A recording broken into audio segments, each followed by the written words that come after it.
This is Analysis Assignment 2, Molly McCaffrey, and today I'm going to be talking about the movie Encanto. The first theme that I'm going to be discussing is patriarchal dominance as a structural issue. In the movie Encanto, patriarchal dominance is what led them to the situation they're in. Ellen G. Johnson discusses patriarchy as the typical way most people think of it, which would be the family structure of fathers working, mothers staying home. In a much more real sense, Encanto shows the way that this family expects the patriarchy. Before I go more into that, it's important to add that Johnson says everyone participates in patriarchy. So this being when the attackers came for the Madrigals and their group, it only made sense that the husband felt like he had to give himself up to save his family, and that if he didn't, he wasn't the father, he wasn't the protector, he wasn't the dominant one of the family.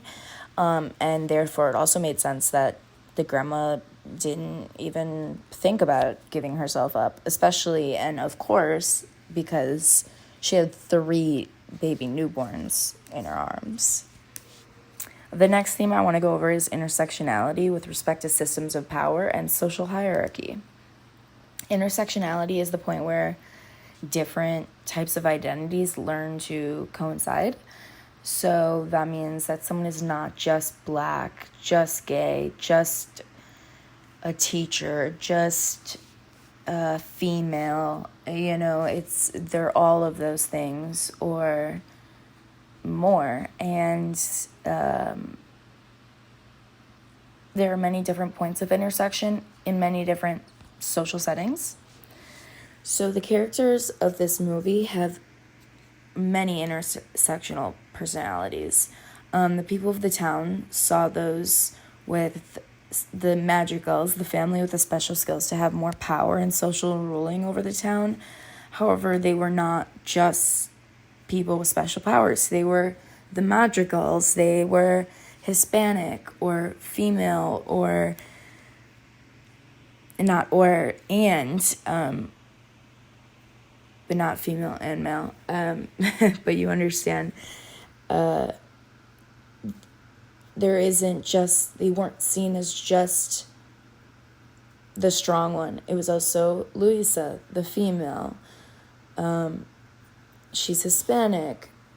There's more than just one characteristic, I guess, to a person. And Audre Lorde discusses oppression and how it does not favor one oppression over the other.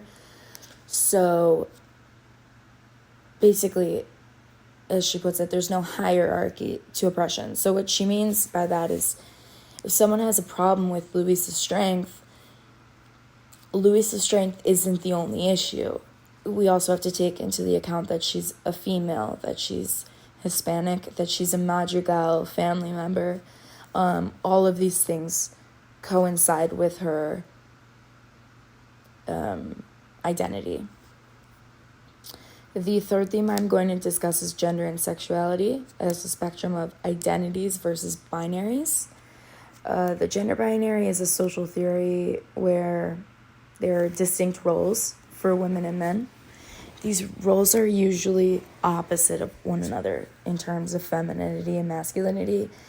For one, Luisa Madrigal is a large woman. She has huge muscles, and she also is very emotionally strong.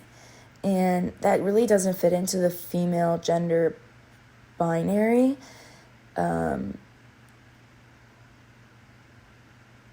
Instead, she is on a spectrum. She is a female, that is her gender, but she also is not very, in terms of the binary, very feminine.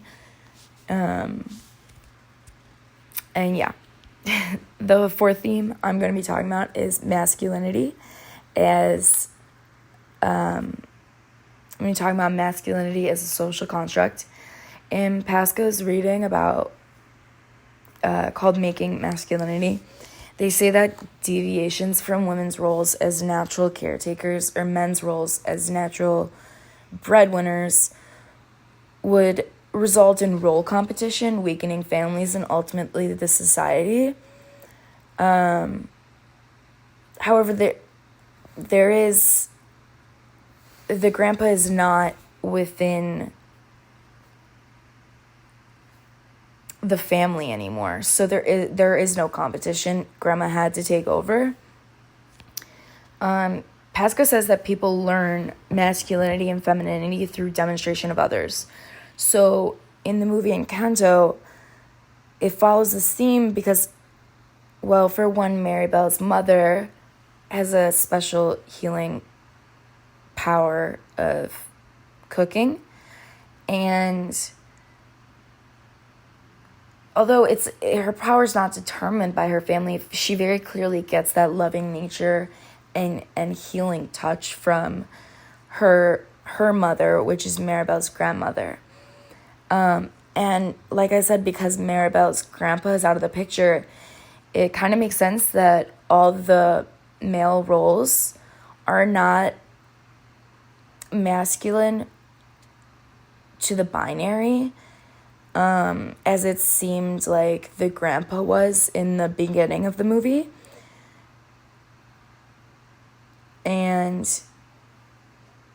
it was because they just didn't have him around to demonstrate and to learn his definition of what masculinity is. The fifth theme I'm going to be going over is seeing oneself or one's own position in systems of power and privilege.